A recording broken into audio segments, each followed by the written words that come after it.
Imagine a world without choices. Imagine you can't make your own decision. That wouldn't be a world for me. That wouldn't be a world for you. UIC. Tell them we're gonna be stronger. Together we can make it right. Our purpose is a better Jamaica for you and I. Gonna be stronger together. Time we all just unify. Our purpose is a better Jamaica for you and I. It is a natural right for every human being to be free. Free, so free. So the government is there to protect you and me. UIC objective is to liberate the citizens from colonial bondage, them regulation, them taxation. Rob Jamaica, we independent. Be stronger together we can make it right. Our purpose is a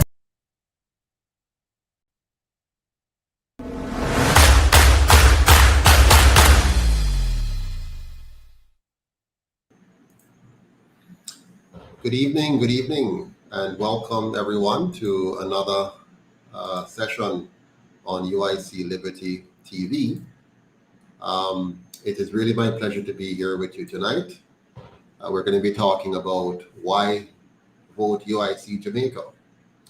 My name is Joseph Patterson, and today we're going to be talking about reason number 2 as to why you should not only vote UIC, but join, volunteer, and donate as well to help us protect your rights and freedom. So I want to invite all of you who are on here tonight to please help us beat the media blockade by liking, commenting, and sharing this presentation on all your social media platforms, all your channels. And don't forget to subscribe and tell all your contacts to do the same. Let's spread the word. All right, let's get back to the main topic for tonight. Great to see you on early as usual, Miss Powell. Good to see you on, Carl Spence, Lion Rule the Jungle, Baba Blue, Desmond Myrie, big up, my taxi driver, Sylvester Lawrence. Good to see you all on. So tonight we have a really important topic to talk about, and it's one of the big differences that the UIC brings to the table. And it's going to look at reason number 2 on why to vote UIC Jamaica. There are lots of reasons. I see where somebody mentioned that there are so many reasons to vote UIC, and I couldn't agree with you more. Let me just block a few people that are trying to send us some bad things on here. Yeah, I think I got that one. So good night to all of you. Janet Chukanowski, the longest serving director of the UIC, Ola, good to see you on. Miss Chukanowski, I think I'm the only one that can pronounce your name correctly.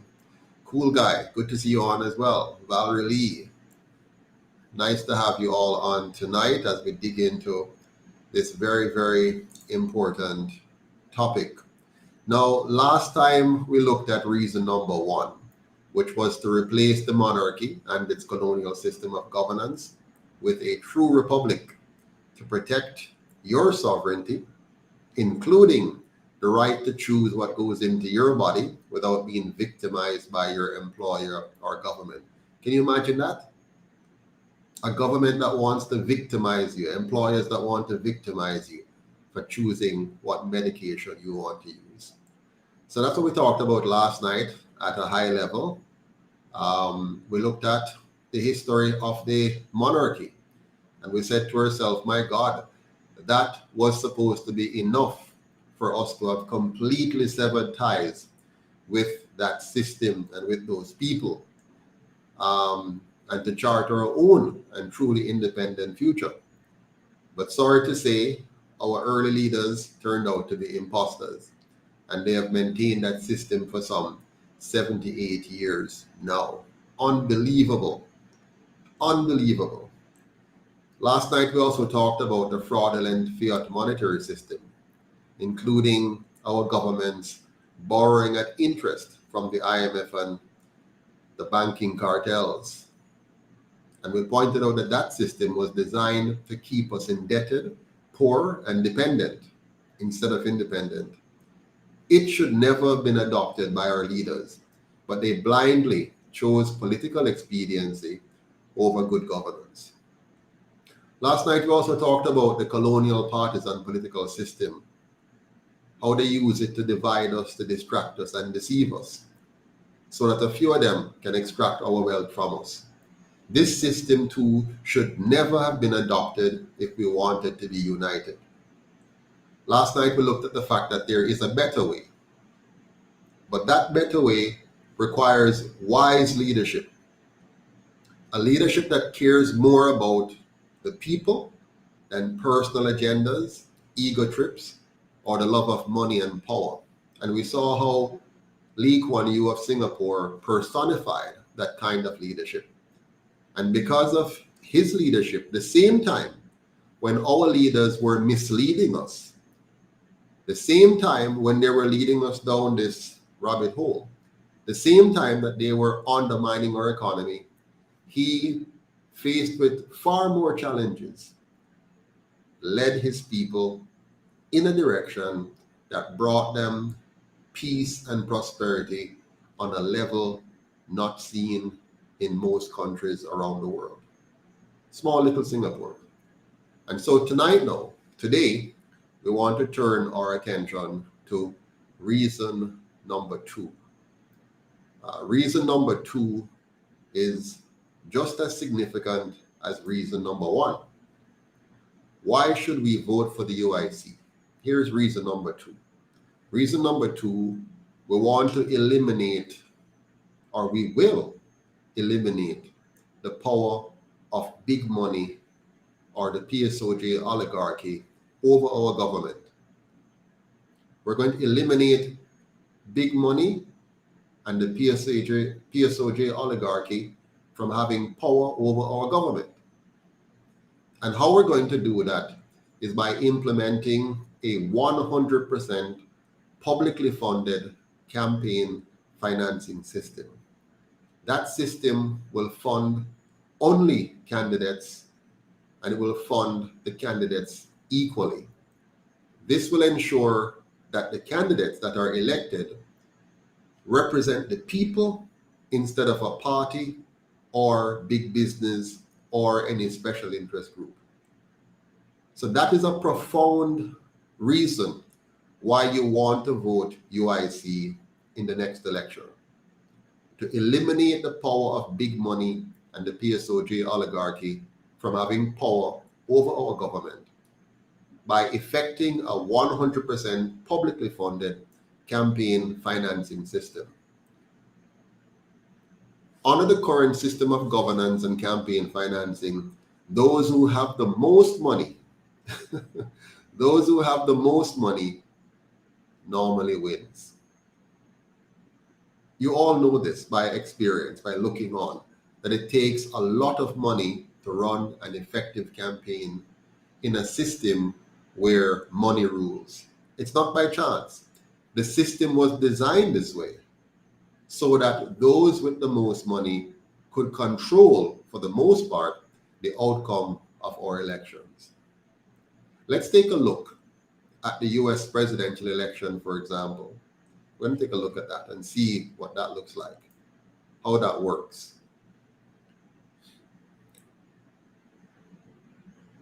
All right, I'm not seeing that happening from backstage. Okay.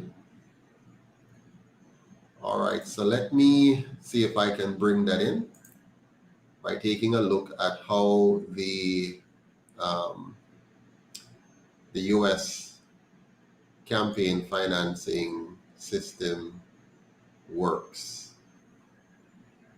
Please forgive me, I was expecting some help on that one, but I'm not seeing it right now. All right, here we go. Looks like it's coming. Whoops, cancel.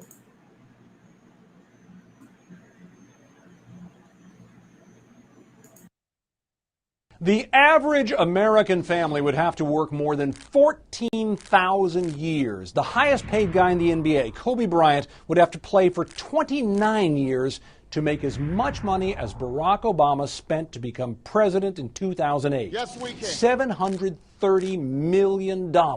This year, the winner, whether it is him again or someone else, is widely expected to spend as much or maybe more for the privilege of getting that ultimate corner office, the one with no corners. So where does all that money go? For Mr. Obama, 56% of it went to media, according to an analysis by the Center for Responsive Politics. Television, radio, and internet ads. $427 million worth. That means even at $3 million for 30 seconds, he could have bought every commercial in the last Super Bowl and half of this year's game, too. Sport. It's not all advertising, of course. Presidential campaigns are like rapidly growing startup businesses, and that accounts for the second most expensive item on the president's tab last time, administration. About $175 million went for travel, staff salaries, shipping, rent, food, and supplies like staplers, liquid paper, and umbrellas. On the Republican side, various candidates have reported spending $32,000 on cell phones, $2,000 on floral service, and in one case, $200 on an interpreter, among other things. The next biggest item, campaign expenses. Consultants, polling units, posters, flyers, websites, and all those rallies. Bunting and balloons may be hung on trees, but they don't grow there. And on it goes. Money for fundraising events, money for unexpected expenses. Mind you, the candidates are not the only ones spending this way. This year in particular, super PACs could greatly outspend the campaigns, especially in terms of media. Unlike the candidates, these groups are not limited in how much money they can accept from businesses, labor unions, and individuals. And they're already throwing money around like there is no tomorrow. Although legally they cannot coordinate their actions with campaigns, they certainly line up behind their chosen contenders. So, how much difference does all this money make? While there are exceptions, as a rule, the candidate who spends the most or has the most spent for him wins. It's just that simple.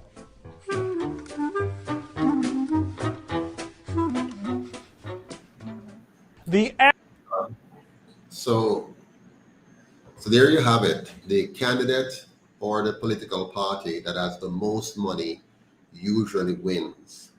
But there's a hidden secret behind all of this that I want you to understand, and I will share with you later. But before we do that, let's shift our attention and look at the Jamaican situation to see that it's not much different. In fact, it's no different from the US system. Let's have a look.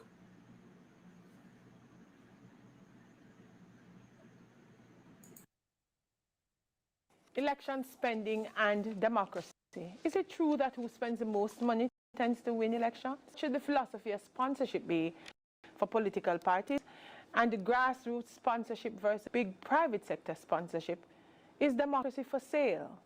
To discuss, we are joined by Desmond Richards, who is a managing director of Fanon Publishers and a former president of the Press Association of Jamaica, and Horace Bartilow, who is professor of political science at the University of Kentucky. Thank you both for joining us. Thank you.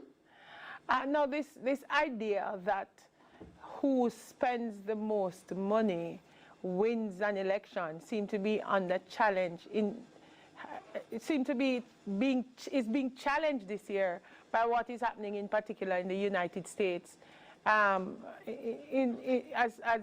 As people are in the last election, 2016, it was said that Hillary Clinton raised more money than Donald Trump, but she lost the election. Can we look to who raises the most money and who spends the most money as an indication of who is likely to win the election? We'll start with you, Mr. Bartilow. Well, you're touching on a main problem of capitalist societies, right? The contradiction between democracy and capitalism. And I just want to just make one point. I'm looking now at fundraising data, and actually Donald Trump in 2016 raised was $612 million, a bit more than Hillary Clinton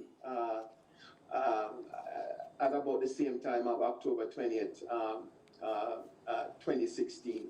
So, you know, the pattern is, unfortunately, that more money largely is correlated with whether or not you win an election or not. And Mr. Richards, this idea that our democracy is going to be determined by who sponsors the political party that wins, you know, who gives the most money is who owns the electoral process. How does that rest with you in the idea of a democratic state?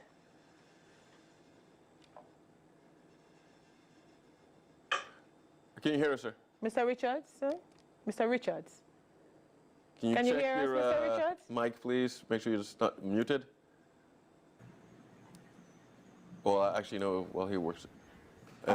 Well, as we wait for him, Mr. Bartolo, a question for you. So there's a disconnect between how much is spent at times and who wins.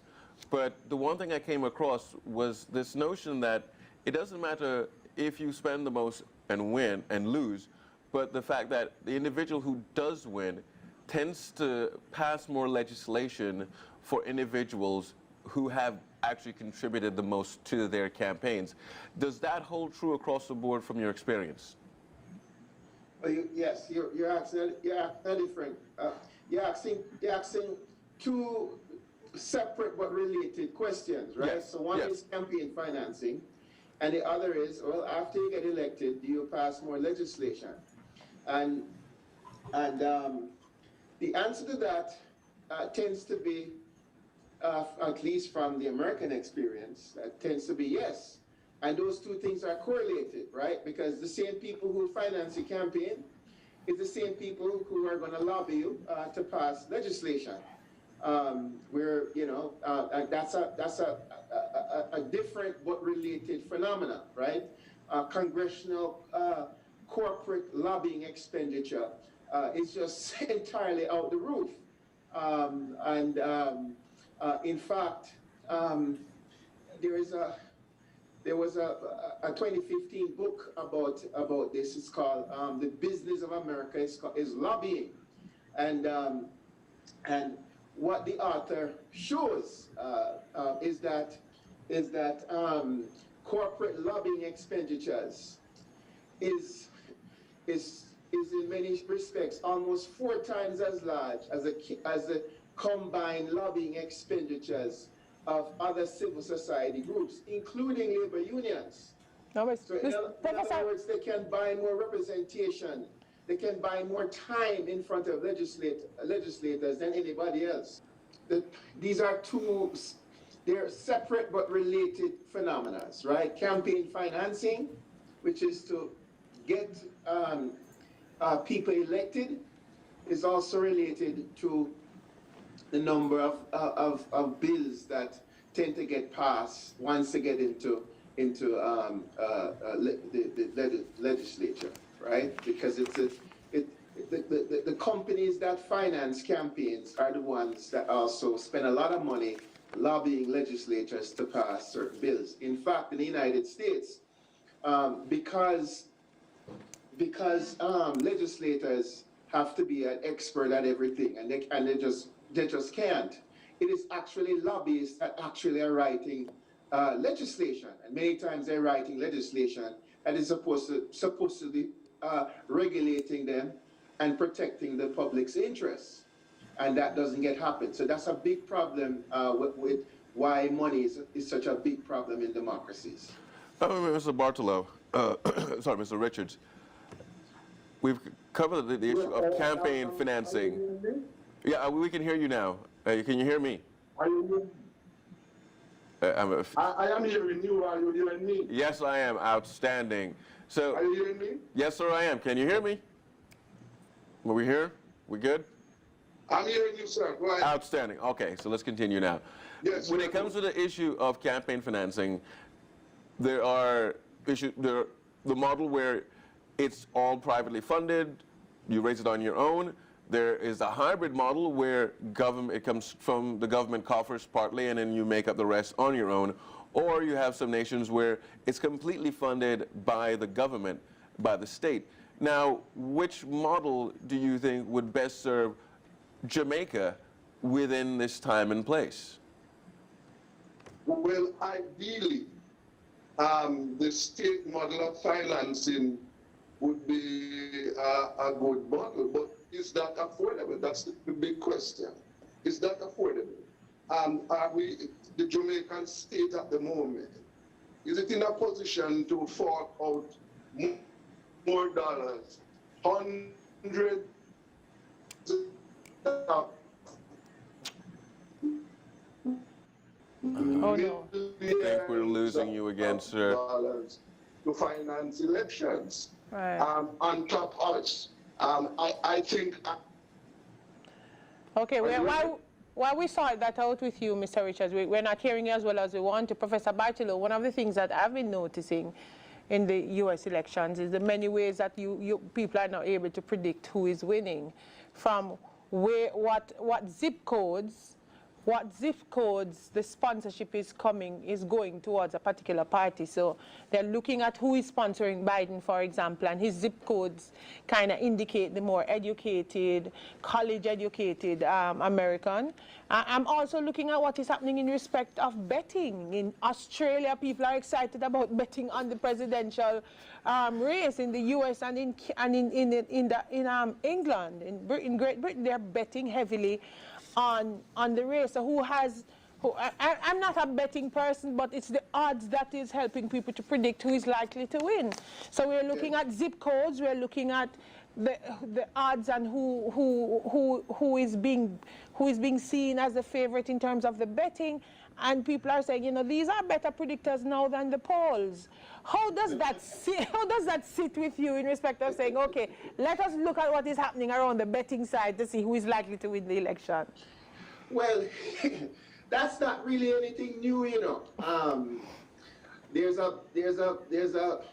a branch of political science research that takes its cues from how markets respond to certain candidates as a predictor of an election outcome, right? Which is, you know, sort of similar to what you just mentioned about betting.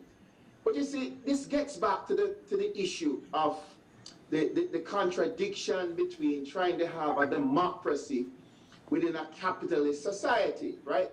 It's very hard to get money out of a democratic process, and so we run into these problems.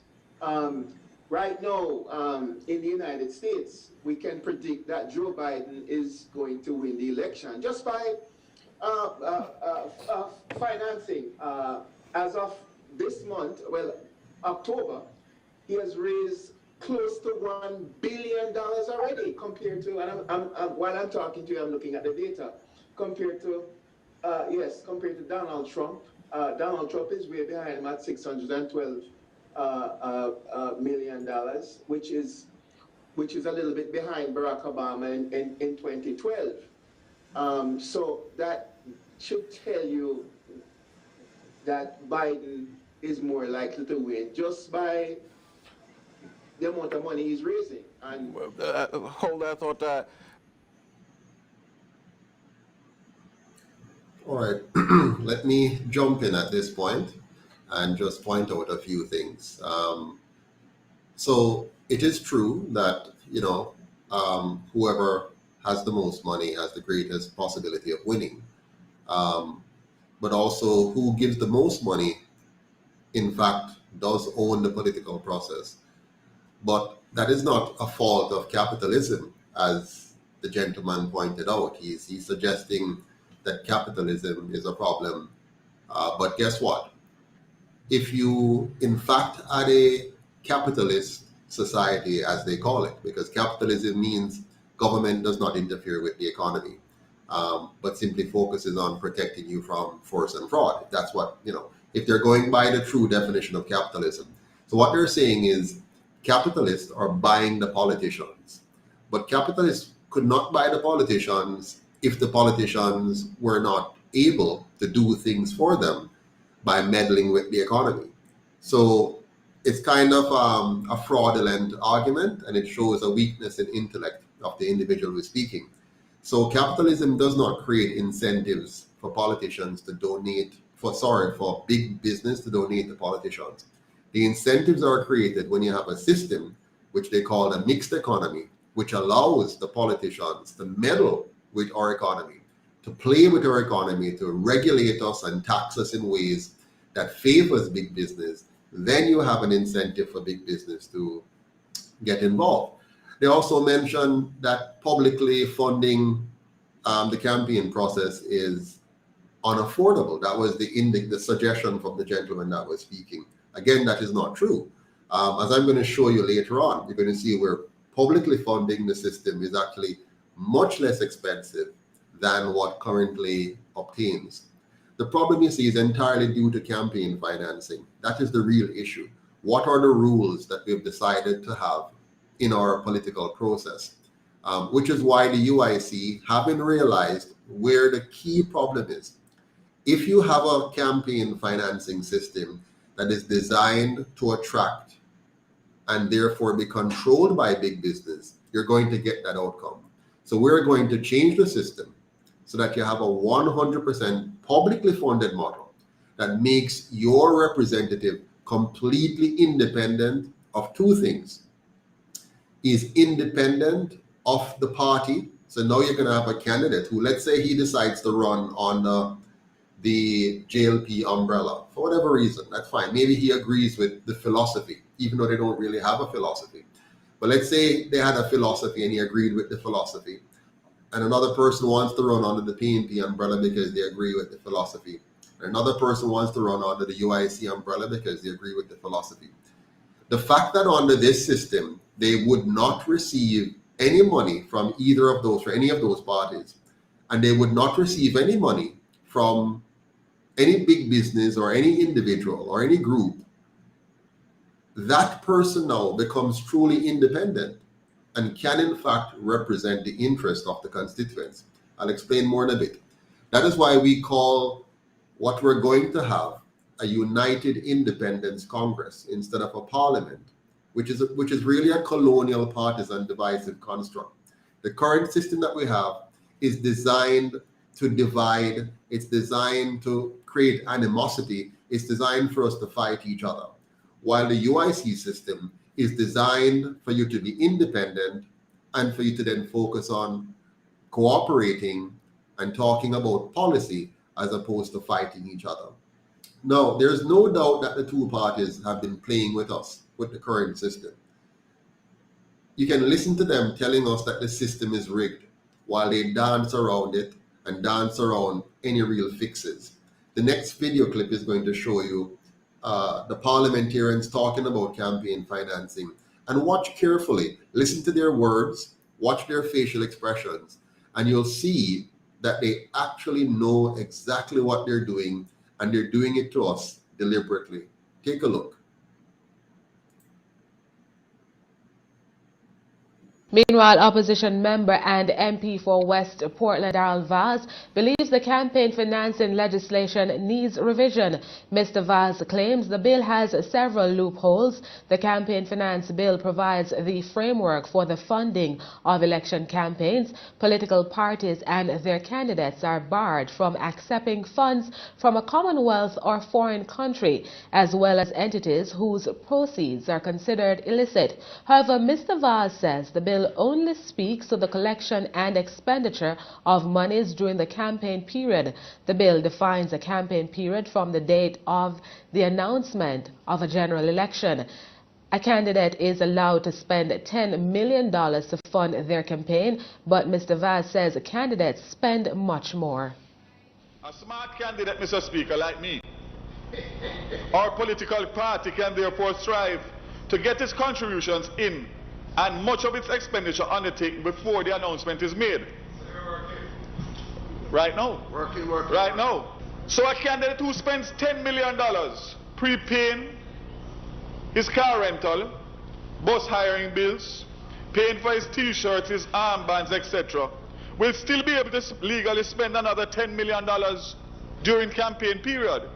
And since July, Mr. Speaker, in actual fact, when the member on the other side from East Central put us on election alert, unauthorized election alert, I know for a fact that not only me, but several people have bought their t-shirts, their armbands,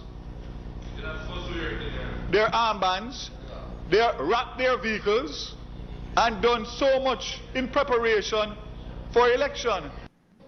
The MP also disagrees with the $10 million limitation. Despite the concerns expressed, the campaign finance bill was passed.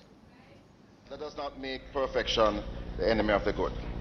And yes, we are seeking to do some modest adjustments now, and we should allow them to go through, and then we will be constantly reviewing the provisions to make sure the ECJ, to make sure that we have an effective campaign finance law. So, if you listen carefully, notice the words and facial expression of our leaders. They knew exactly what they were doing. They're making, in their words, they're making modest adjustments while allowing the rigged system to go on.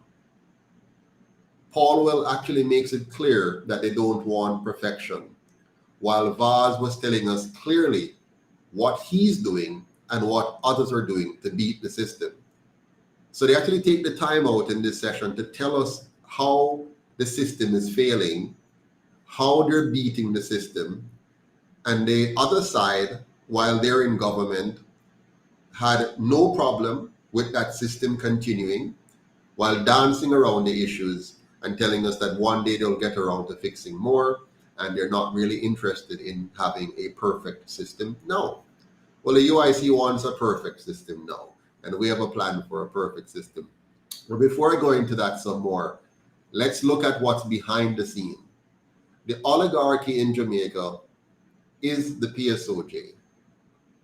The PSOJ, big business elites, they constitute what I call the oligarchs.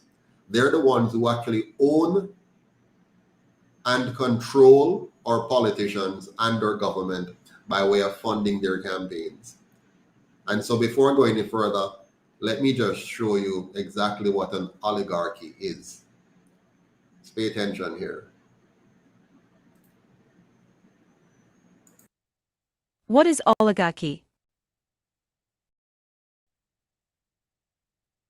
Etymologically speaking, the word oligarchy comes from the two Greek words, oligon, which means few, and archo, which means to rule or to command. Hence, oligarchy literally means rule of the few. Formally speaking, oligarchy is a form of government in which political power effectively rests with a small, elite segment of society. Oligarchy was used by Aristotle in a negative sense to refer to despotic power exercised by a small and privileged group for often corrupt or selfish purposes. In most classic oligarchies, governing elites were recruited exclusively from a hereditary ruling caste, whose members tended to exercise power in the interests of their own class.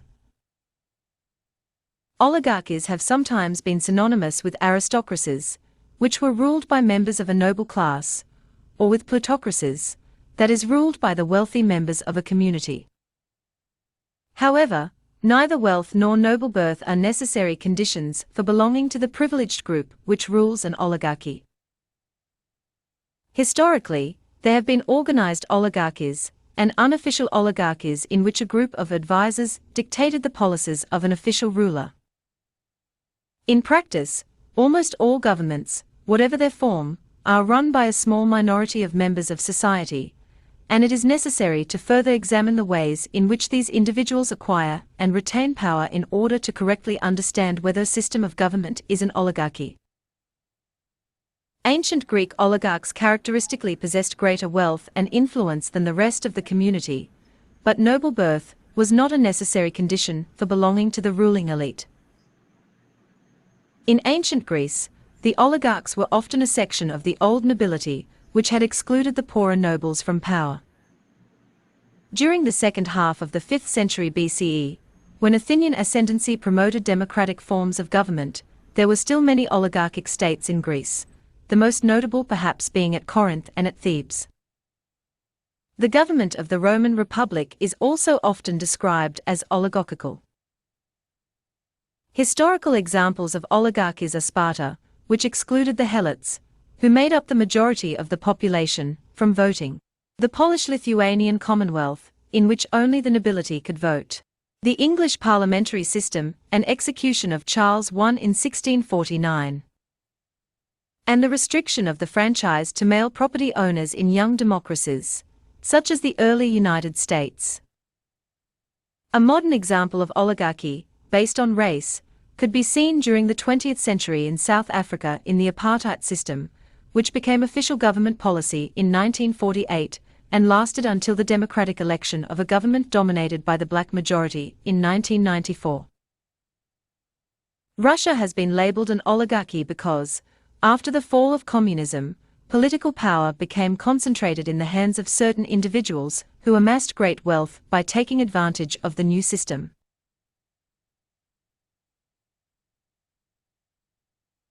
Win at work by communicating effectively with grammar. So there you have it. Oligarchy. Now in Jamaica, the oligarchy that we have in Jamaica is made up of persons who are among the business elite. They come together and they make sure that they fund both sides of the political divide that has been created by the colonial powers for the very purpose of dividing us so that they can better able conquer the country. The PSOJ oligarchs, they act like a middleman for that process. So they provide the bulk of the funding to the political parties for them to go out and do their vote buying and their trickery and so on. What this does, it ensures that the two parties are always obligated to the PSOJ oligarchs and will always act in a way that is satisfactory to them. It may even appear to you while watching as if the two parties are doing opposite things and you think it's a real competition and a real option. No, at the end of the day, whoever wins the election, the game, will always revert back to doing what is required of them, of the PSOJ. Why? Because if they do not do what the PSOJ oligarchs want, they will not get enough donations for the next election, and therefore they will lose. Yeah? So you need to understand that these donations are not given out of the goodness of the PSOJ members' hearts. They're being given for the clear and present intention of managing the government, owning the government, controlling the government to protect their interest, even if protecting their interest is contrary to the interest of the general population. So here's another clip that will show you the private sector members actually saying what I'm saying here. Registrar of Political Parties at the Electoral Commission of Jamaica, LaFron Thompson, says a few companies have submitted documents to the EOJ as part of the campaign financing legislation. Companies and individuals who donate to political parties, whether in cash or kind, must declare so to the Commission. Head of Compliance at the Jamaica Money Market Brokers, Carolyn DaCosta, said the company has completed its declaration form to be submitted to the EOJ. JMMB donated $5 million to the two major political parties during the campaign. Election, both parties got $2.5 million each Jamaican.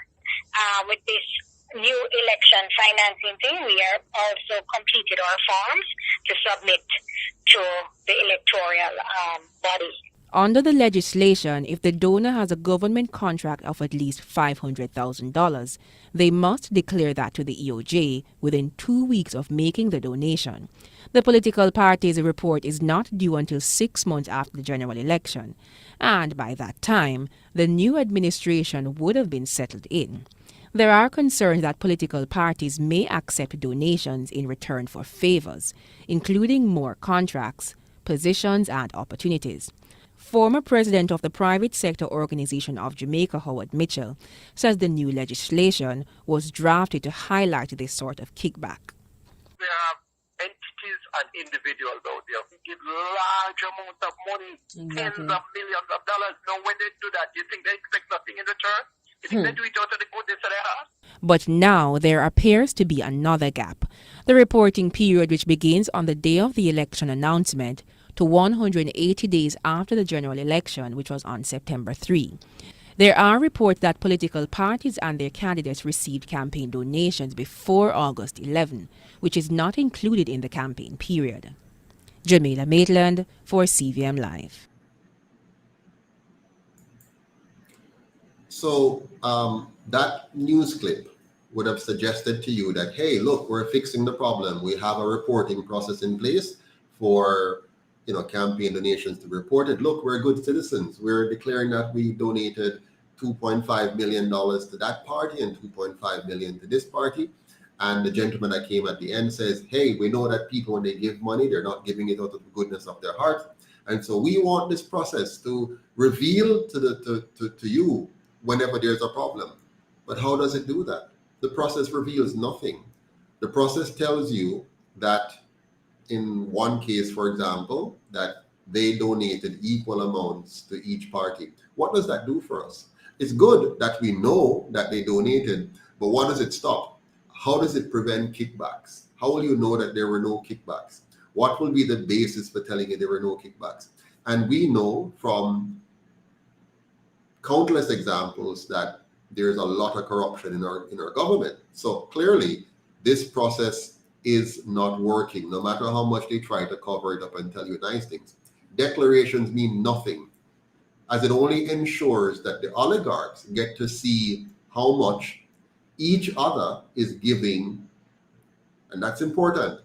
And they also get to know that they're giving equally to both sides, which is in keeping with their plan. Think about it.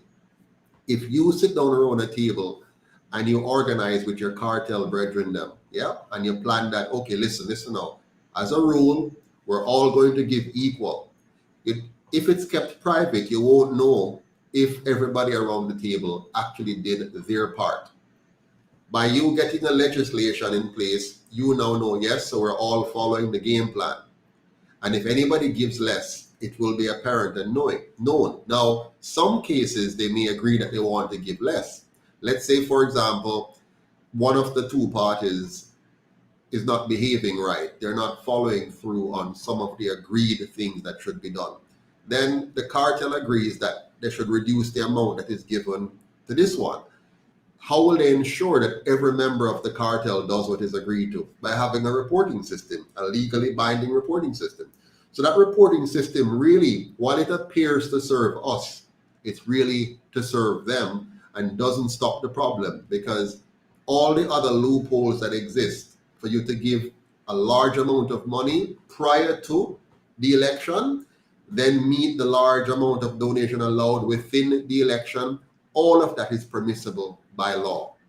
And as Darrell Vaz pointed out in the previous clip, that he uses that strategy to spend far more than the window dressing caps that they tell us. Those caps are just there to fool us, to placate us, for us to say, good, there are campaign financing legislation in place and they are protecting our interests. No, they're not.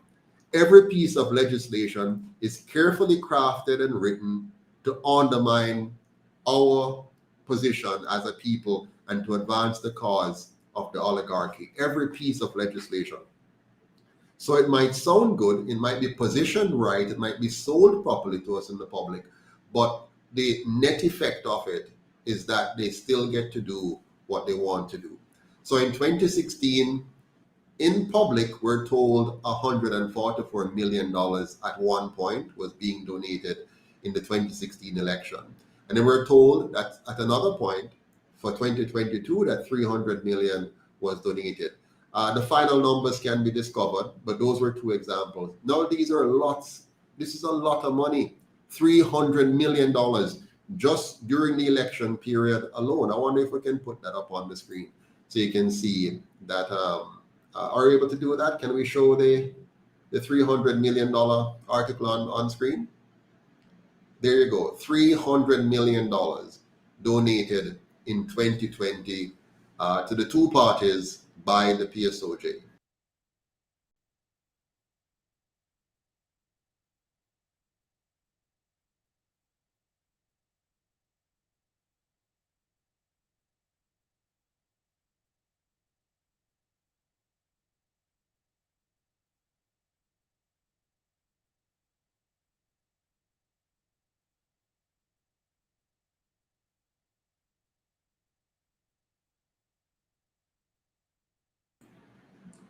Okay, I think I'm back with you now. I think we lost a bit of connection earlier. Yeah, so the whole system is fraudulent. So the PSOJ oligarchs, they give both sides to give us the appearance of a choice, while knowing that by giving, they own both sides and will always get their way, or they can threaten not to give in the future. It's a very, very simple model. It's very effective and it works beautifully. Yeah. And so the UIC has a very different plan. Yeah. But before we go into that, let's look at two small clips about campaign financing. One is a little funny, but look for the real message in both of these clips and see. Very short clips. Go ahead, run them for me. I will finance you. I think you're going to win the next election. I just need to know how I going to benefit.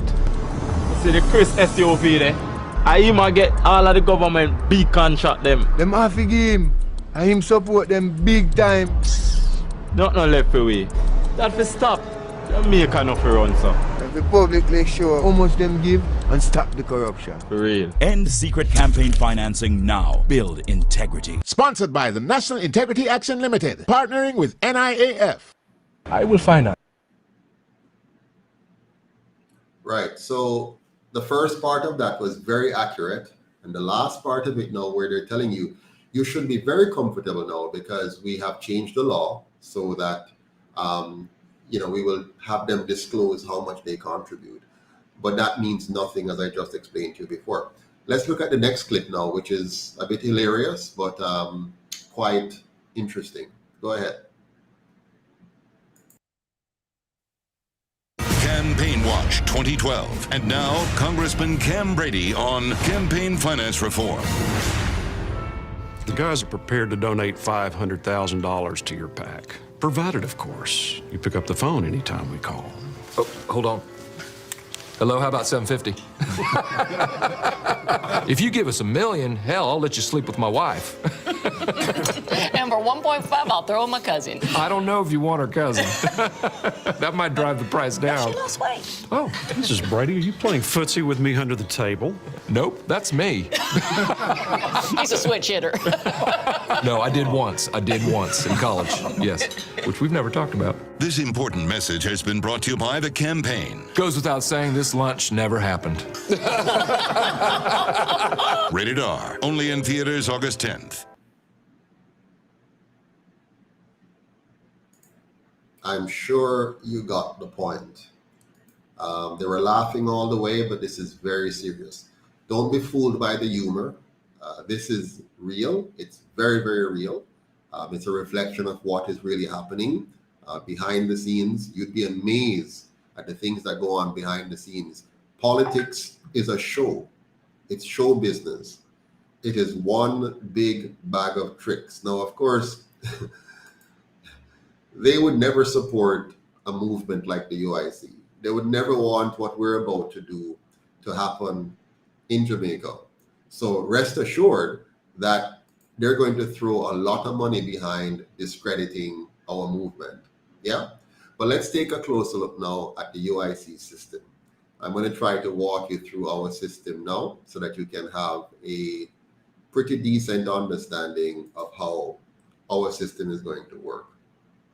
Let me see if I can share that screen with you. 1 second here.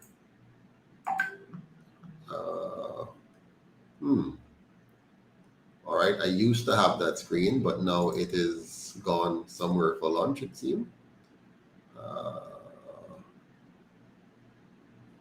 Yeah, it's amazing, eh? The things that happen here.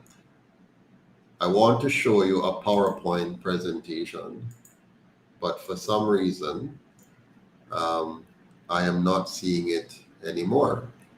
All right, well, let me try to do it just by explaining in words for you how I really wanted to show you this PowerPoint presentation because it would solidify in your minds how important it is for us to do this.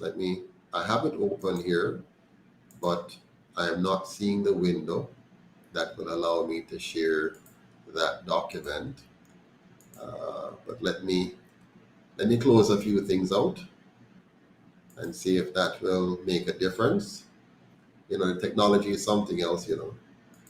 The technology, I actually tested this before we came live just to make sure that we would have no problem here. And it seemed as if, you know, it doesn't want to cooperate. It doesn't want to cooperate. 1 second.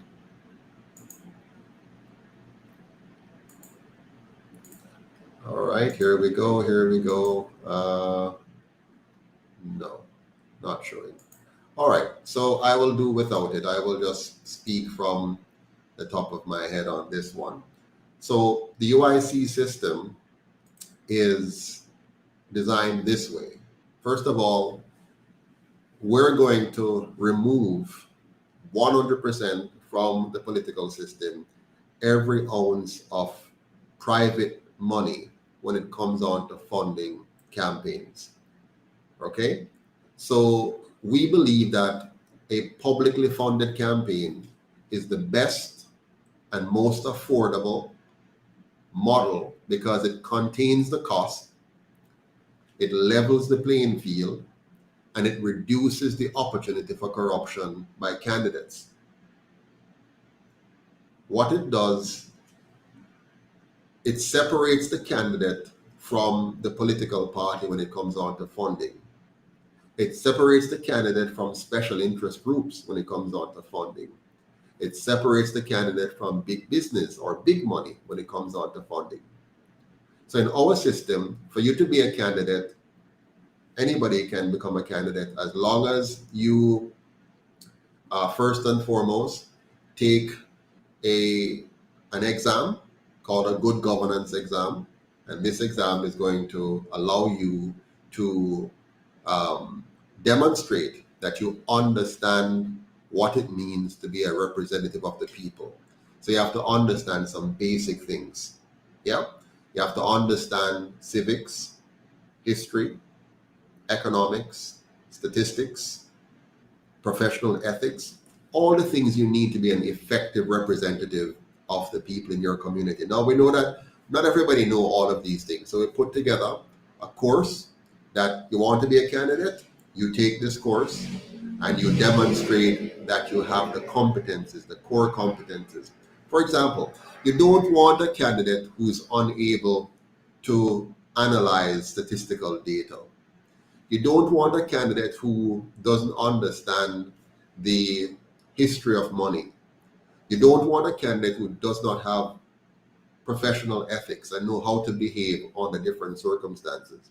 You don't want a candidate who doesn't understand the civics of your country. So that's one of the reasons why Singapore is so powerful. They make sure that their politicians are some of the best and brightest in the country. They're very knowledgeable, very aware of what is going on. Now, what we do from there, once the candidate meets the qualification requirements, such as knowledge and competences, experience, the age level that is required, and all that kind of stuff. Once he passes all of that, or she passes all of that, the candidate now has to go out into their respective constituency, whether it's a divisional constituency, or a parish constituency, or a national constituency, and get signatures from a certain number of voters. We call them the nominators. These nominators, when they sign off on your credentials, on your nomination form, they're not just doing that willy-nilly. They're signing off on that form to say that they are giving you their vote. So let's say you're running for president and you need to get a total of 100 signatures. Those 100 signatures are giving you their votes when they sign that document. So they will lose that vote. They'll not be able to switch later on. So that means they're going to take it very seriously before they sign off on that document to give you their votes. So now, remember, you have the knowledge, you have experience as a person. So whatever that is, maybe you're a plumber or a carpenter or a business owner, whatever it is, but you have demonstrated that you know how to manage something. You have had a job, you have had, either a steady job, series of jobs and promotions and positions, or you have built a business. But you can't just be anybody. You have to be somebody who has demonstrated competences. So you have done that. You have taken the good governance exam that shows that you understand the political system, the economic system, and so on. And then you have gone into your community now, whatever your constituency base is, and you have gotten persons who are qualified to vote in that area to certify you that they are nominating you to run. Once you have that, and remember, the persons who sign off, they're giving you their votes. So when the election is called, those signatures are automatically your votes already. So if you must get 100 based on your category or 50 based on your category, it's done. It's in the bag. Those are already votes. You know them. They know you. They know that they have given you their signature. No, we don't require a bachelor's degree or anything like that. We're just going to look at your competences. So that's the purpose of the test, because a person may not have a degree. They may just be a self-taught person, but they're very bright. They understand what's going on. They can explain things. They can analyze things. So we don't want to disenfranchise somebody just because they did not have a bachelor's degree or a master's degree. What we're looking for in a candidate is somebody who have the core competences to represent their constituents. And you're going to see later on in our process that when you're a politician that's running for office, you don't have to be a technocrat, somebody who fully knows how to deal with a ministry. That's a separate thing. So in our system, we have subject matter experts as ministers. We don't mix up the two, as I'll explain to you in a bit. We don't mix up the MP with the minister portfolio. So for example, your MP is not also your Minister of Finance. Your MP is not also your Minister of Health. We separate the two fully. And the reason for that is to ensure we have proper checks and balances.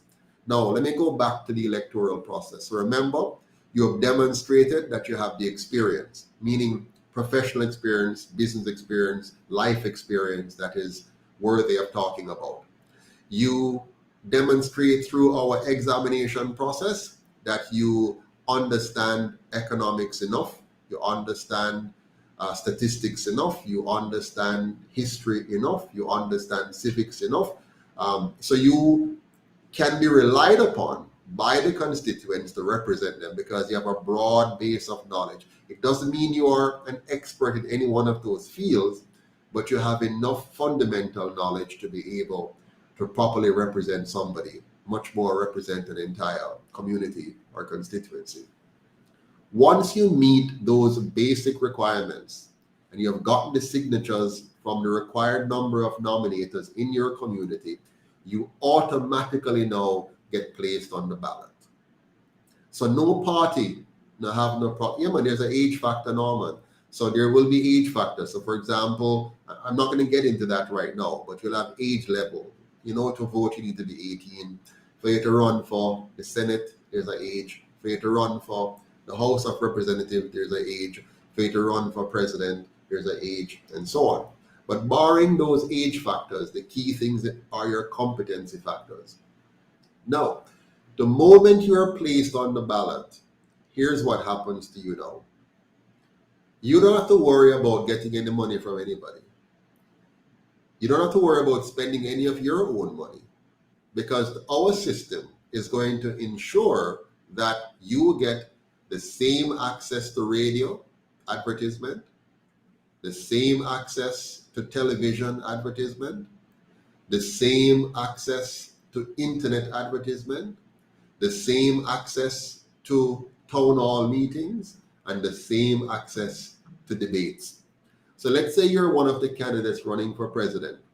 You will not have to worry about where am I going to get money from to do radio commercials. There'll be a budget for that. You'll be given the same budget, the same help. So you don't have to worry about having any experts. You'll have the same help to organize and do your ads. Your contribution is the content you're bringing to that. What content you're bringing, what are your policies, what are your proposals? Yeah.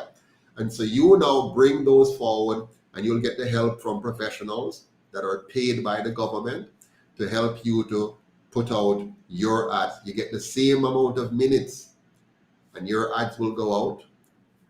Radio, television. On the internet, you'll get the same access to a platform that says John Brown running for MP for Northeast St. Elizabeth, and it will give your name, everything, how to find you, all of that information, and your policies, your manifesto, whatever it is, your ads that were created, all of that will be there. All a person has to do is go on the government website and say, who is the candidate for my area? They'll see the 2 persons, the 3 persons, the 4 persons, and can click their age, their curriculum vitae or CV, their manifesto, their electronic ads, their posters, everything will be right there. You can go and look at it, the whole 9 yards. The same thing now, when it's time for town hall meetings, you will be told the dates and schedules for town hall meetings around your constituency, whatever it is, if it's at a divisional level or a constituency level or a parish level or a county level or national level, whatever it is, the town hall meetings, all candidates are invited. All candidates are provided transportation. All candidates are provided a tailored suit that makes them look just as good as any other candidate to come to the town hall meeting and to then present. The only thing not provided for you is what to say. That's your job. You have to have what your policies are, what your message is, and so on. But you will not be disadvantaged in any way. And similarly, when it's time for the debates, all candidates again will get the coaching that they need because it's paid for upfront, and they all go and get their coaching from the paid coaching staff. They will all get to go on stage and present what they have to say, answer whatever questions are to be answered. And then once they're done doing that, and during the process, they'll be fact-checked, they'll be vetted prior to the election, and they will be audited to make sure that their backgrounds are clean and all of that. And then that information again will be published on the website and presented through the media so that we have the information on all the candidates. And then the citizens will be able to vote electronically from their home. The electronic voting will issue a receipt. So you'll have that receipt in your phone to show what your vote was so that you can have it. You can print off your receipt on your computer to verify your vote. It will go through. No long lines at any polling stations, no big caravans, no whole heap of excitement that can be very costly and dangerous. No intimidation going into a polling booth or whatever. The whole process will be seamless. It will also allow, therefore, for persons outside of Jamaica, everyone in the diaspora who wishes to remain a Jamaican will have the capacity to vote from wherever they are in the world for the candidate of their choice in the constituency that they have chosen to identify with during their registration process. Registration to vote will be ongoing. There won't be any cutoff period, except for when we have the election. The actual election period the day when the election is announced, that's the cutoff. But outside of that, they'll be ongoing. You can always be registered. And your basic registration is the fact that you're born here. So once you're born here, you're automatically registered, and all you have to do now is just come and sign in to say you want to exercise your right. There's a match in the system to verify you, and you're done. You can vote from Canada, from England, from France, from Barbados, from Cayman Island, from Japan, from Africa. It doesn't matter. Once you're a Jamaican, you will be entitled to vote, and you'll be able to vote. Now, this 100% publicly funded system will cut the cost of campaigning tremendously down. But more important than that, not just the cost, more importantly, under the UIC, the richer candidate will have no financial advantage, and the poorer candidate will not be financially disadvantaged. This is very important. Our system of governance has carefully figured out how to separate the executive branch, which is the president, the 3 vice president, the general secretary, and the treasury secretary, which is the finance minister. That's the core executive branch. And then you have the House of Representatives, which is all the community representatives in the House. And then you have the Senate. And we have done a beautiful thing by making your senators elected senators, not appointed. Yeah. And by now introducing this 100% publicly financing campaign system, we have eliminated completely the control of our government, the control of our politicians, eliminated completely the control of them by parties and by the PSOJ oligarchy or anybody else who have big money. So even the criminals, the dons who may, through the drug thing or whatever, have a lot of money, they will no longer be able to buy our politicians because the system completely insulates the politician from those who have a whole heap of money. You understand? And so this system is called a 100% publicly funded campaign financing system.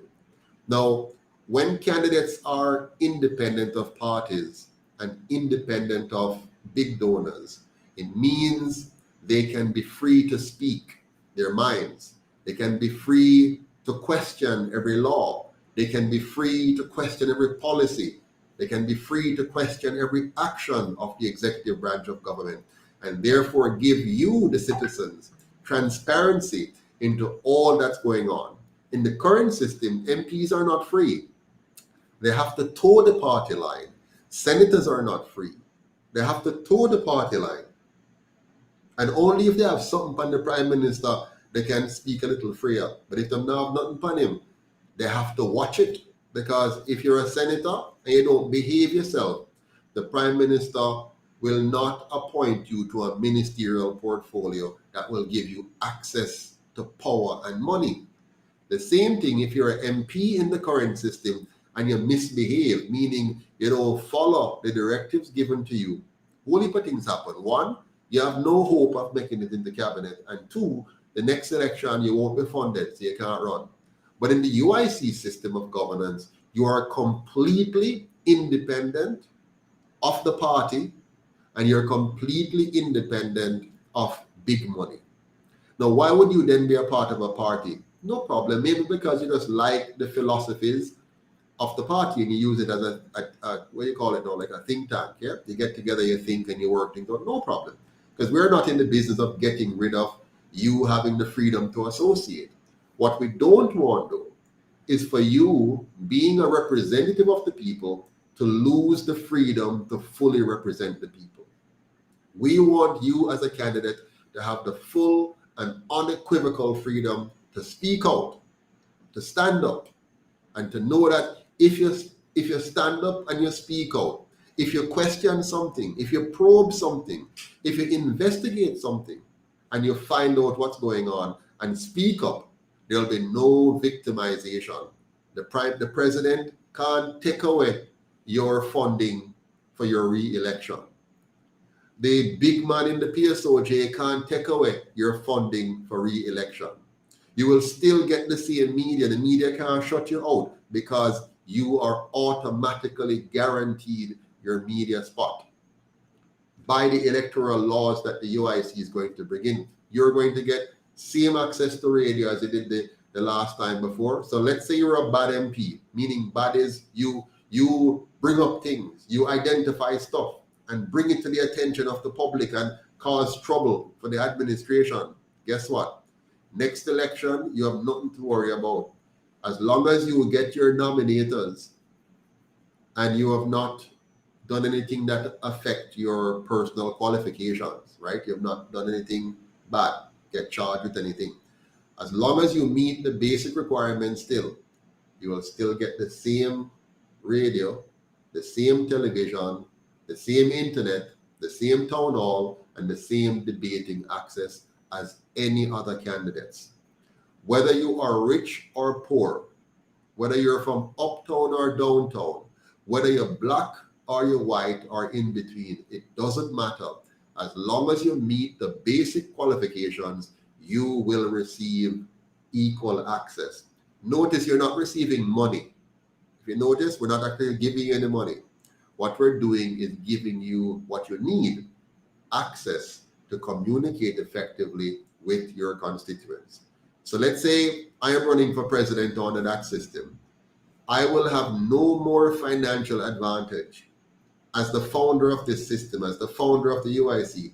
I will have no more advantage than somebody who never found nothing. That person will come, and as long as they meet the qualification, experientially they have demonstrated that they have worked and performed, and they have built a career, whether it's in business, owning a business, or in plumbing or carpentry or law or engineering or medicine, it doesn't matter. Whatever it is that they have done that is productive, that they have been a positive contributor to society and taking care of their responsibilities, paying their bills, paying back money that they borrow, that kind of stuff. And they can pass the good governance test and show that they understand the basics of economics, the basics of statistics, the basics of history, the basics of civics and understanding professional ethics, then they're more than qualified to be on the ballot. And what the differentiator between me and that person now will be the policies that I enunciate, my character, when the persons look at both of us and assess our character. For some people, it might be who is more honest. They might bring it down, or who is more handsome. That's what they might come down to. But the bottom line is, no big business and no political party will be able to rob the citizens of their own choice. You follow me? I hope you're following me. If you like what I've said so far, if it makes sense to you and you think it's a good way to go, please write yes in the comment box. If you don't think it's a good way to go, please write no so that I can know. All right? So in our system, candidates must be qualified and competent to serve as a representative and must secure nominators to get on the ballot. This means that the people that we're bringing forward to you, not even we, the people that the system will bring forward to you are people who are in a position to effectively serve you as a representative, because that's what you're voting for. Somebody to represent you in the House and somebody you can trust and depend on to work on your behalf. Yeah. So one of the lovely things about our process as well, you're not going to have the kind of noisy, unruly, messy mass campaigning that you see going on, normally. Our system will be far more orderly, far safer than what you have now, and no more possibility of intimidation. You're not going to have any runners coming to pull you out of your house to carry you anywhere or whatever. You just get up and you go on your phone and stuff. If you don't have that, there will be stations available where you can go physically and vote if you want to do that. But we're going to give you the freedom to be able to vote from your home or anywhere around the world. Yeah. Another key part to remember is that every candidate is pre-vetted They're vetted, audited, and fact-checked to ensure that they're what they say they are, and to ensure that they have a clean background before, during, and after they enter politics. One of the things we're going to do is to audit everyone who comes in to see what their financial position is when they come in to run as a candidate. Now, let's say they win. Every year that they're in office, they'll be audited. And every year we're going to look at their financial position to assess how did their net worth change, or their cash position change, or their asset position change. And if that cannot be accounted for by their legitimate activities. So let's say I was like the Prime Minister we have today, and I left from university and went straight into politics, which means my net worth is probably near to zero when I went into politics, right? If I left from college and went straight into politics. So let's compare me and the Prime Minister. I think this is a good comparison. So both of us went to school around the same time. We both went to school in St. Catherine. He went to St. Catherine High, I think it was, and I went to Spanish Town Secondary in Spanish Town. So he went to a better school than me.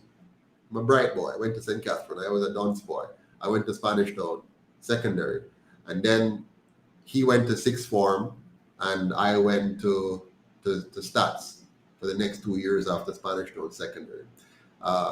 He went to University of the West Indies. I went to UTech. Yeah. After he finished UA, he went and worked in a charity that I believe was politically aligned, and for about a year. And then afterwards, he went straight to work for Mr. Siaga as his assistant. Yeah. So those positions are not moneyed positions that are going to bring you a lot of money if you're going to be working in a charity at that level and as assistant to a former prime minister. In any event, that's his path. Right after that, so a year later or so, he's now MP for a pretty dark constituency, and he has spent the rest of his working life in that arena. So he's what you call a career politician. So he has spent all his life in politics. He has never had a real day job like the rest of us. So when I left UTech, I went and became a teacher. I taught physics, engineering science, and mathematics. And after that, I went and I worked with the sugar company as an engineer and gained the position as assistant manager for instrumentation.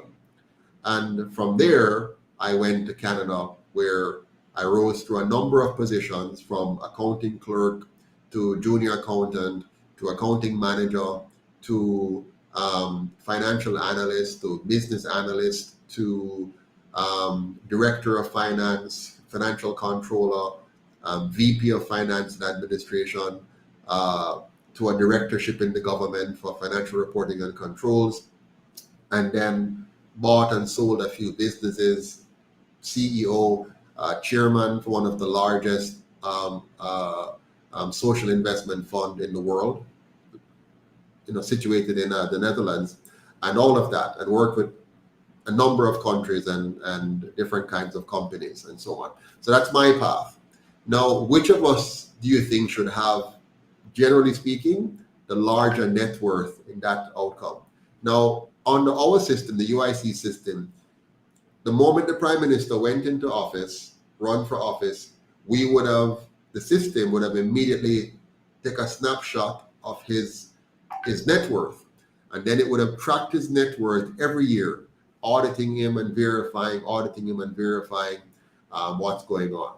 So when the Prime Minister's net worth shot up, got big, just suddenly jump and become very big, they would have said, oh, wait a minute, let's drill down here and figure it out, Now, in my case, because I wasn't involved in politics, they would not have been doing that to me.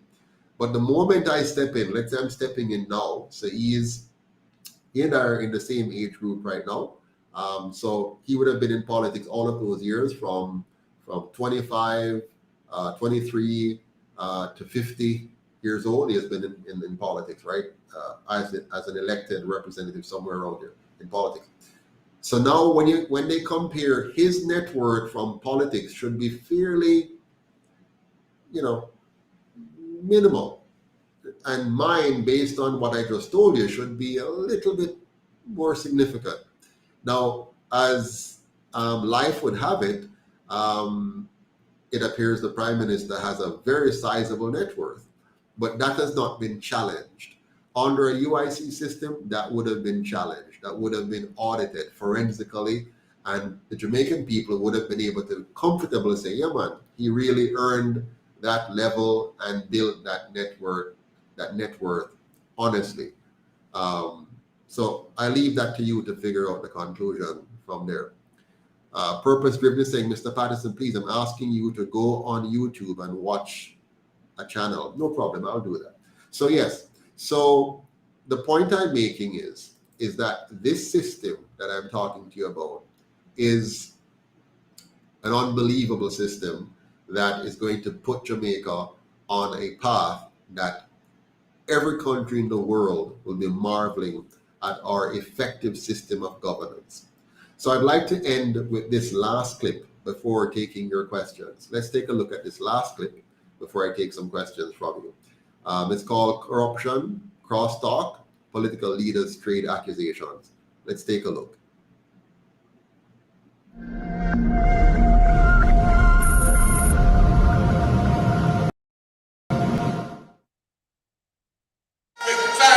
Evidence that what we have today in Jamaica is the most corrupt administration that has ever held office in the history of our country since independence. What is this man talking about? Well, make me make the statement, backed up by facts, that the PNP is the most corrupt political organization in the Caribbean. Pushing scandal. If you go back to 1989, which is a long time ago, you would hear about the Rollins land deal scandal. Police use car scandal. If you go back to 1990, you remember the zinc scandal after Hurricane Gilbert. FLA scandal. You have the furniture scandal. Then you have the Shell waiver scandal. $8 million phone bill scandal. Then you have a big scandal in 1992 over the illegal importation of motor vehicles. Then in 1993, we hear some man buy US dollar out of the back of them car all over. Big scandal. $9 million travel scandal at TPD. The government have more scandal in it than Riverton City have scandal back. You hear about the corrupt distribution of land in Holland. You hear about the Operation Pride scandal. Then in 1997, you have the FinSac scandal. And then we have the super scandal, the Petrojam scandal. That one have everything in it.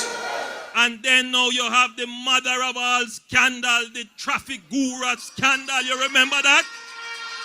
Friends of the government collecting money for travel, but not traveling. The Montego Bay street people scandal. The fat cat salary scandal. You remember NetServe? Yes. Friends of the government getting jobs at 3 times the pay that the previous occupants of the job had. While at the same time, long-serving, loyal, patriotic civil servants being fired from jobs. Then you have the Sandals White House scandal. Then now, after that, you come up with the Cuban light bulb scandal. You remember that? You have the Hanover Parish Council scandal. Friends of the government and activists for the JLP getting jobs in organizations for which they don't have qualifications. Then you have the Chick V scandal.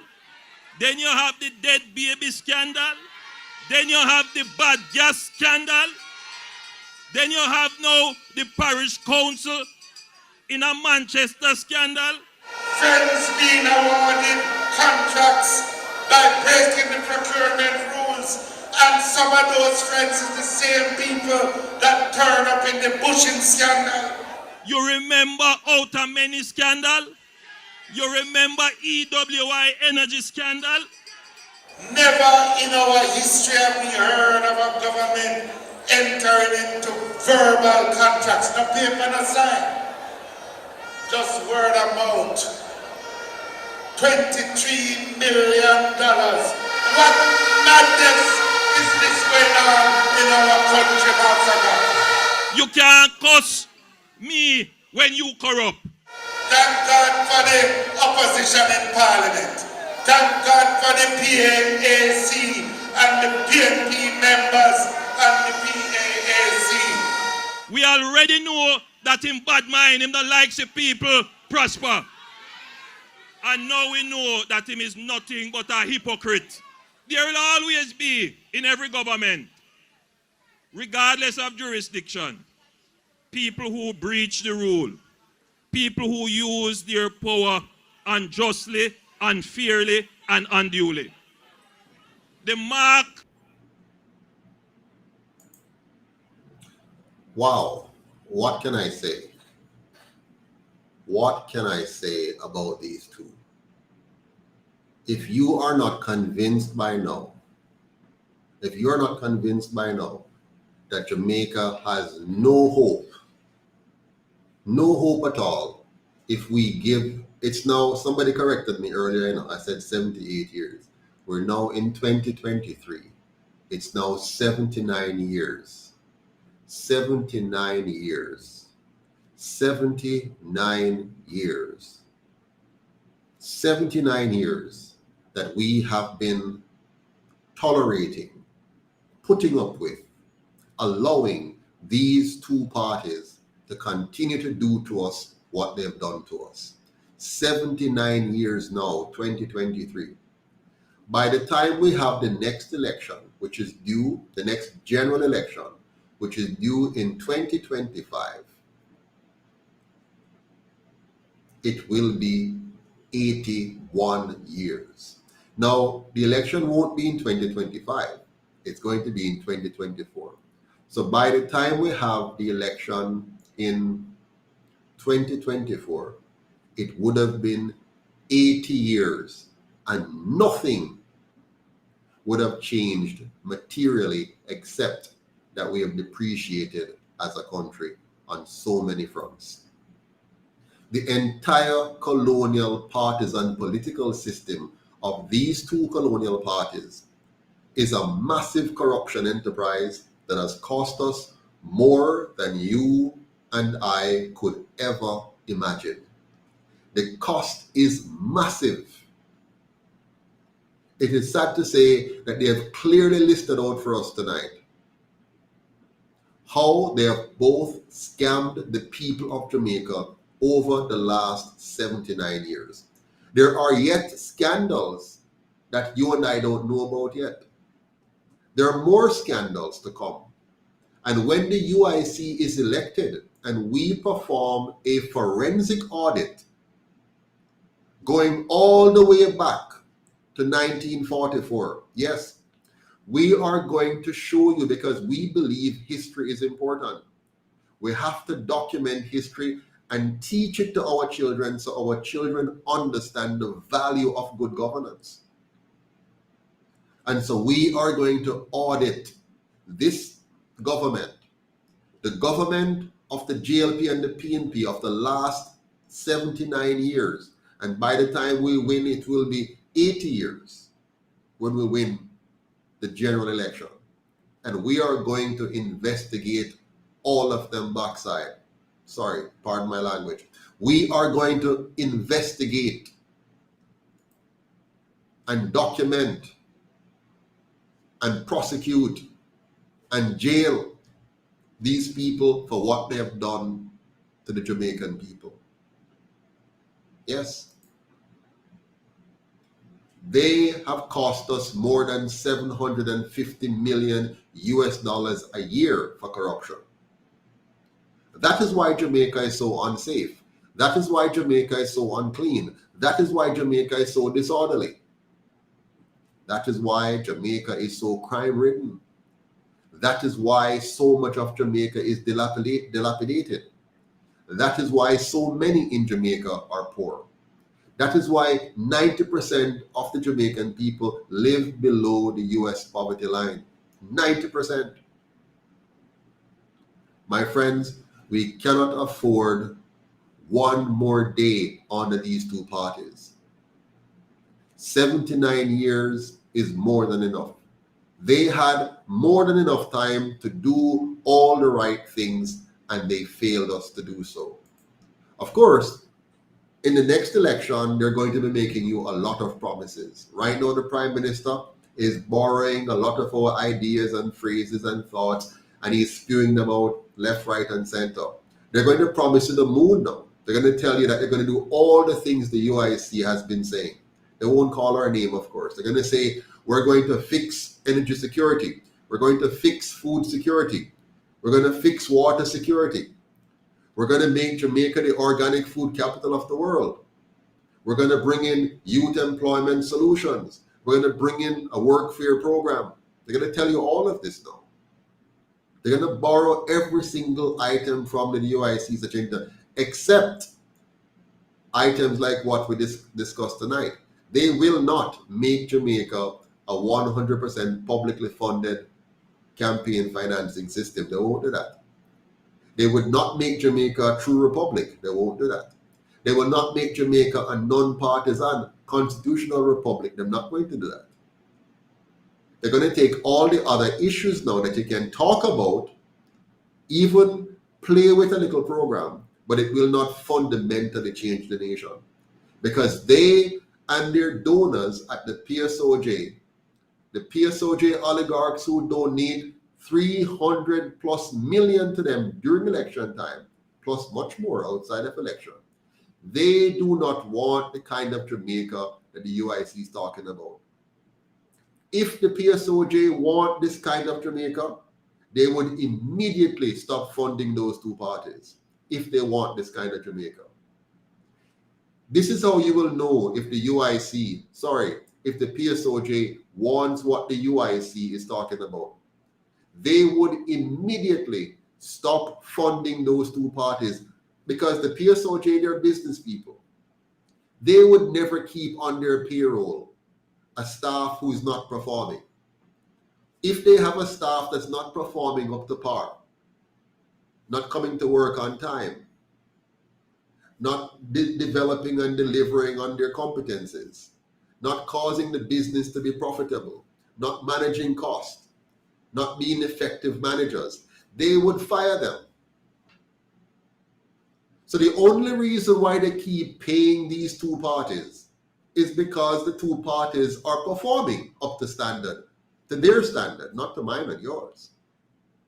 So as long as these two parties are performing the way the PSOJ wants them to perform, the PSOJ elites, the oligarchs as I call them, will continue to fund them. So you watch. In the next election, if you see the PSOJ oligarchs giving them $300 million again at election time, we don't know what to give them outside of election, because that is not made public. The UIC submits our audited statements that shows everything to the ECJ, which has the GLP and the PNP on it, who control it, but we don't see their financials. They see ours. They see every penny we get. They monitor us by law in detail. We don't get to see them by law. We're excluded from the ECJ. So we're in a system which is designed to undermine and trick the Jamaican people. And so in the next election, you will see the PSOJ lining up again to give these two parties over 300, remember now, they doubled it from 2016.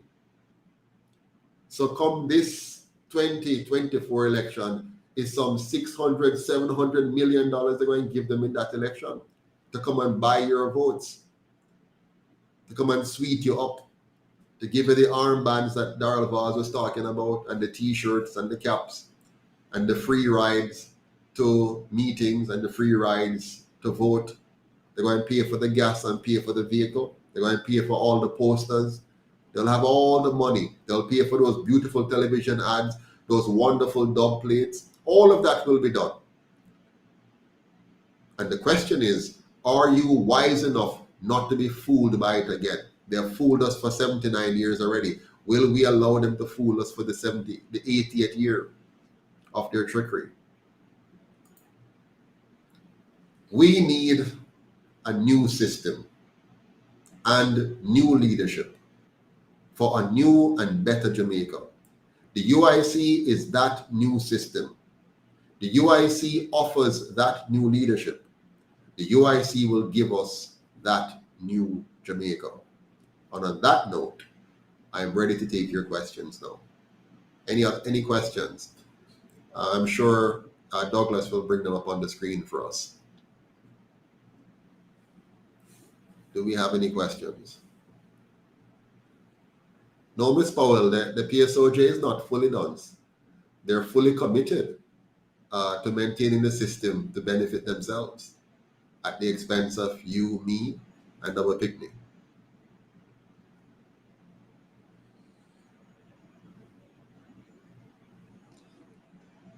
So let's get some question on screen here. Do we have any questions?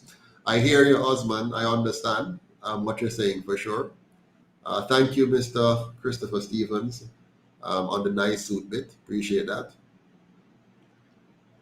So any questions from anyone that you want? Did I clearly explain to you, the issues of the change that we're going to have in place?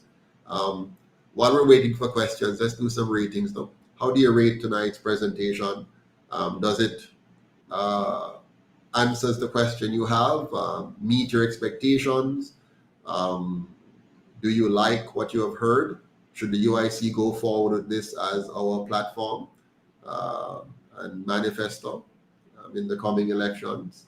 Do you think the Jamaican people want a 100% publicly funded system that eliminates the PSOJ oligarchy and eliminates the political parties from being able to manipulate their representatives?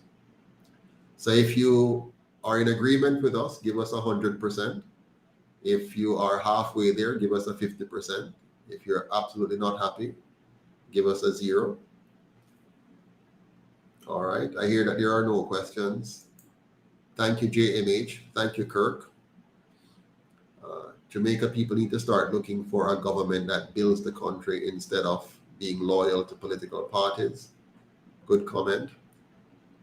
Question here, have you received new donors since the start of the new year? Yes, we have. We have new donors coming in. I saw a glimpse of one report, I think earlier this morning, that showed a new donor coming in or so. I'm glad you asked the question on donors. Bear in mind, friends, that the UIC can only win the next election if ordinary Jamaicans like you give us the money to do so. Yeah. You see how in the US, a lot of small donors give whole heap of money to Barack Obama, for example. We need the same kind of help here. So don't think that there's a miracle here in Jamaica. There's no miracle. It's either you do it or the PSOJ do it. So the PSOJ oligarch will pick their horse in the race, and they will fund that horse to win. So we have to fund our horse if we want to win.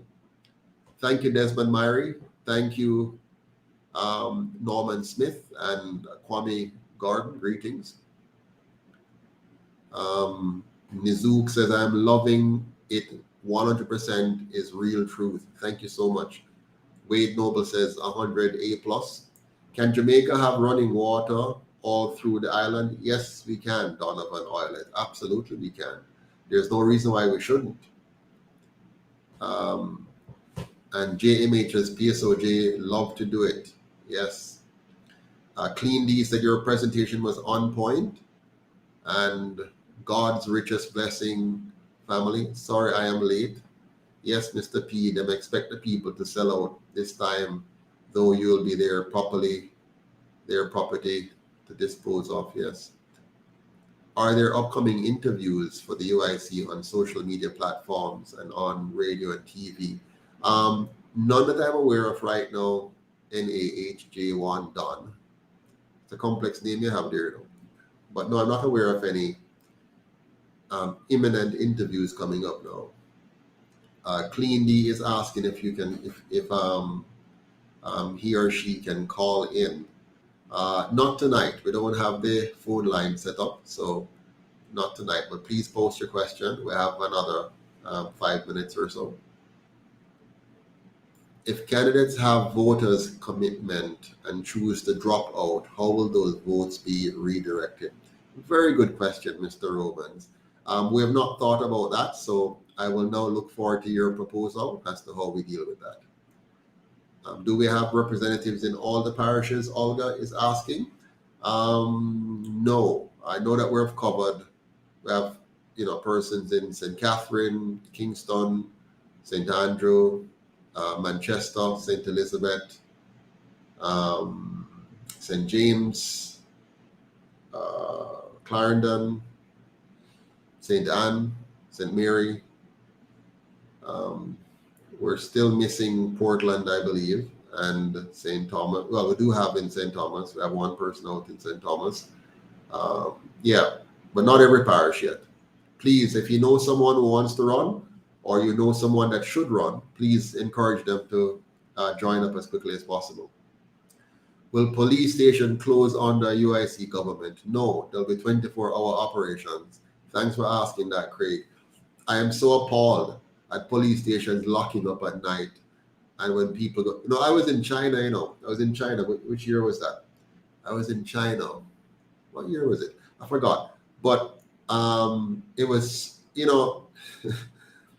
every roadside they go up in China, you see the police. Every single road you go on, there's a police or soldier on the roads. Not looking mean or anything. But they look very respectful and very dignified. And the police stations are open in Beijing 24/7. So you can go there any time of night and make a complaint or whatever. Thank you for that question, Craig. Can you specifically do a live to address and educate the PSOJ? What do you mean, Ms. Jasmine? To educate the PSOJ? The PSOJ don't need my education.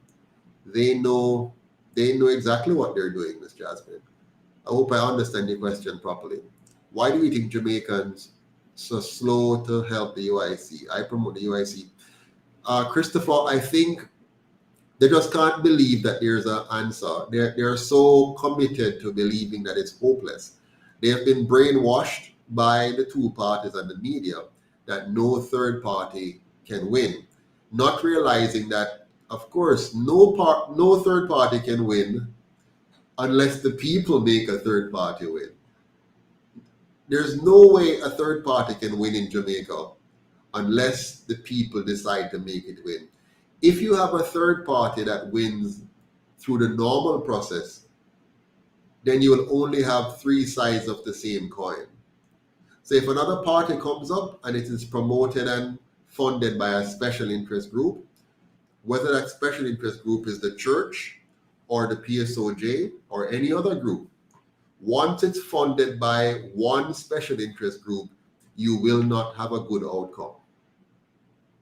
You want to make sure that your political process is not funded by any special interest group. That is why the UIC is going to make sure we have a 100% publicly funded system. Yeah. We want a Jamaica where criminals are afraid to even think about committing a crime. Absolutely, Daniel Taylor. Yes. Including politicians because of the penalties. Absolutely. But more importantly, Daniel, than the penalties is to make sure that you have checks and balances that prevents persons from deciding to even engage in crime. I'll give you an example. I have worked for many years in the corporate world. And you can tell when a company is going to do well. A company that has very good internal controls, strong internal controls. So they manage, let's say, inventory. They have a good inventory process. So nobody can just go in and take out a piece of inventory without the system picking up that something has gone wrong, and you can track and find who it is. They have good cash management process. They have good production processes that ensure that you have total quality management along the process. You have checks along the way to make sure defects are picked up quickly, and that you can pinpoint where in the process something went wrong and who was responsible for it. And you reward persons who do well, and you punish persons who do poorly, and so on. Companies which have good internal controls end up with very solid, very profitable, very productive companies. I'm a chartered accountant, so part of my job has always been to look at business processes, systems, checks and balances to make sure that things are properly accounted for. And in my entire several years now in the field, I have always noticed the most profitable and successful companies are those with the best internal control systems. The same applies for a government. You see, Singapore, they had a leader that was very focused on proper or stringent and strong internal control, zero tolerance of corruption, total quality management, excellence as the performance standard, a meritocratic system where you rise through the ranks based on merit, not on friends or favoritism or nepotism. Once you put that kind of system in place, you tend to have very positive outcomes. And so the UIC has adopted those mindsets and those approaches. That's why even within the UIC, we have problems. We had some serious problems recently where persons, got very mad at me because of my leadership style. They were just not used to leadership in Jamaica where you hold people accountable, no matter who they are, no matter if they are your friend, no matter if you like them, no matter if they come home and eat dinner with you, no matter if they have sat around your dining room. Me and you are a friend to the point where I will allow you to get away with incompetence. I won't allow you to get away with not being accountable for the responsibility that you have taken on. And so I have realized from my experience in Jamaica now, living here again for the last 11 years, that our people have been so depreciated that quality is no longer something that is top. Remember in the old days when a carpenter would make a piece of furniture, it was solid as a rock. Today, just wishy-washy. We don't have that kind of standard anymore. Well, I want to bring back them standard there. I want Jamaica again to become a place, a nation of high quality production, high quality performance, stringent accountability. That's what I want. I want to make sure that when a product leaves Jamaica, just the name Jamaica on the product means quality. It means integrity. It means dependability. It means accountability. It means trustworthiness. That's what I want coming out of Jamaica. At every level. I want all of our processes to be as clinical, efficient, and effective as Usain Bolt. You saw how clinical he was? He had perfect form.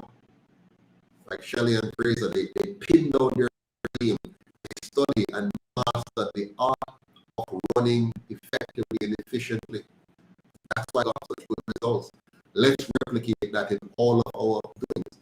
Every government office must become a customer service place, a place that respects the time of the citizen, that respects the human dignity of the person, that understand that they're in the business of serving the Jamaican people. They're not the boss or the master of the Jamaican people. They're there to serve the Jamaican people.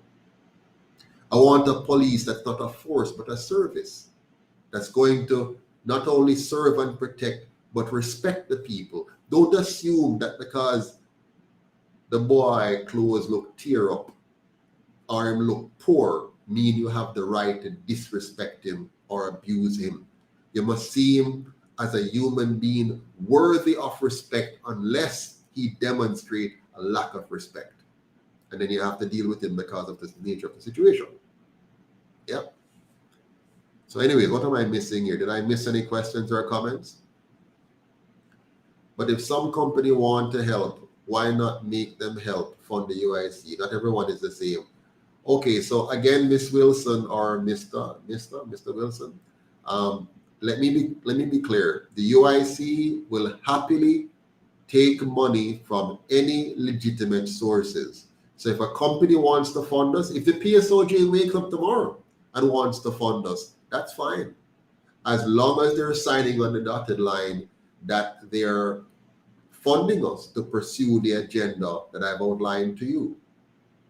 So we will take money from any legitimate source, any legal source, but we're not going to be owned by any source. We must be owned by the people of Jamaica.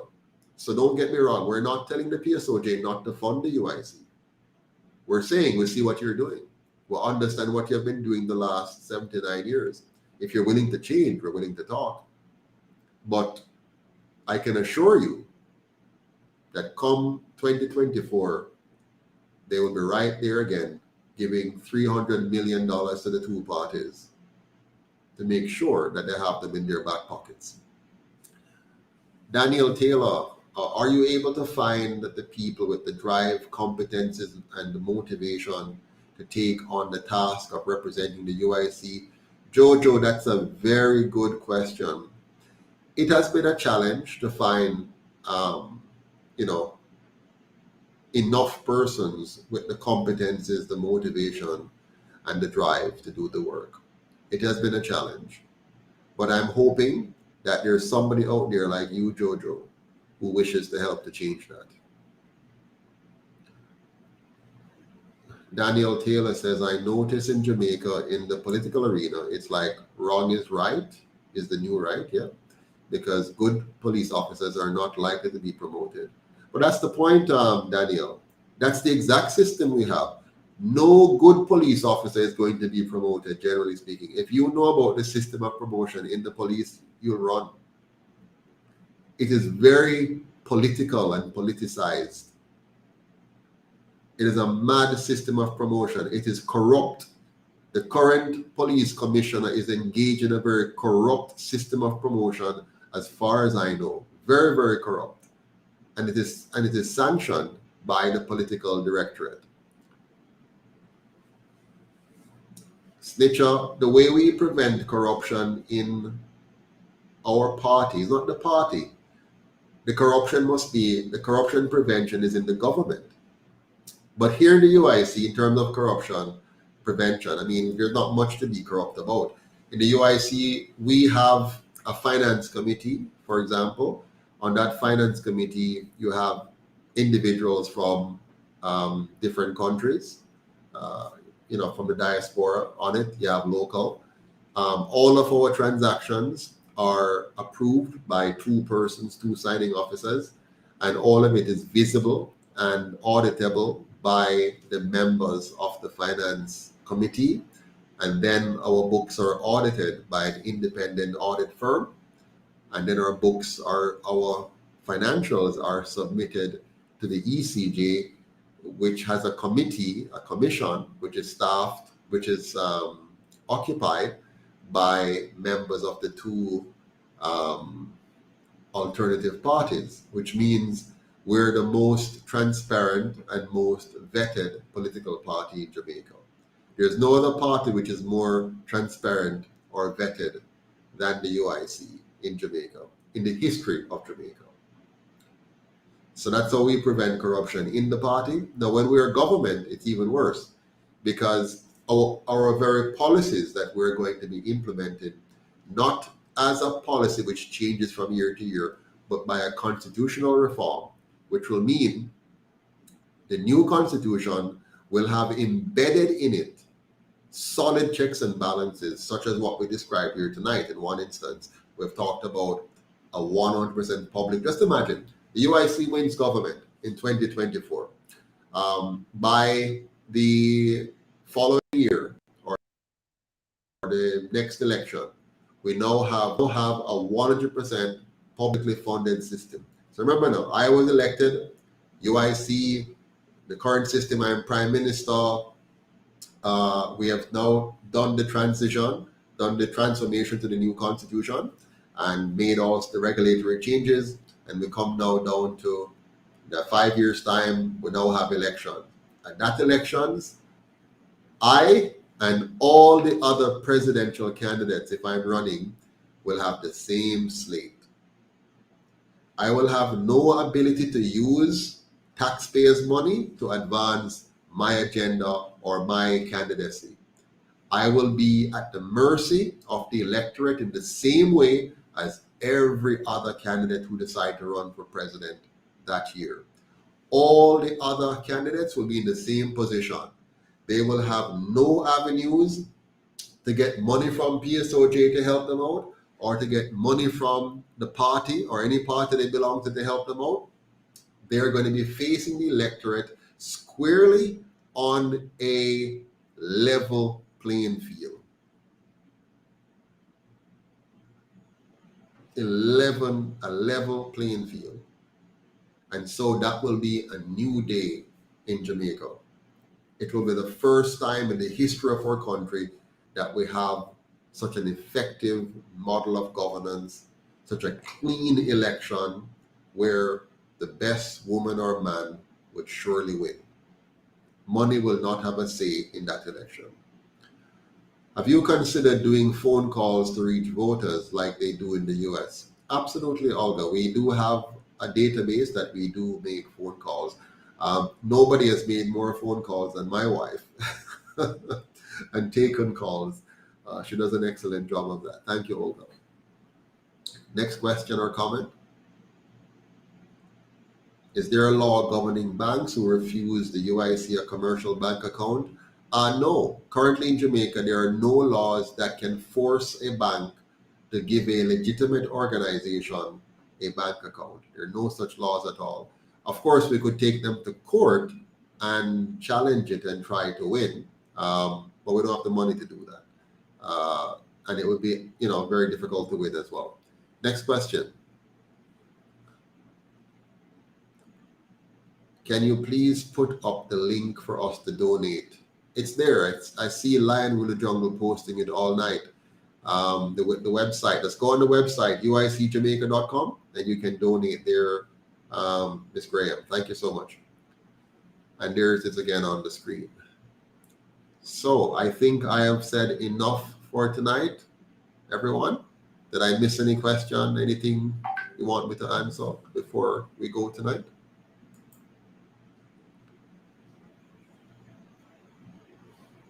I just want to say a big thank you in closing to all of you. Last year, 2022, I've seen the preliminary financials, and we received in donations and all different forms of revenues a total of roughly 5.5 million Jamaican dollars. That's a drop in the bucket, but it's an improvement over the previous year. And I'm looking forward to all of us here truly getting involved and getting our friends and families to donate.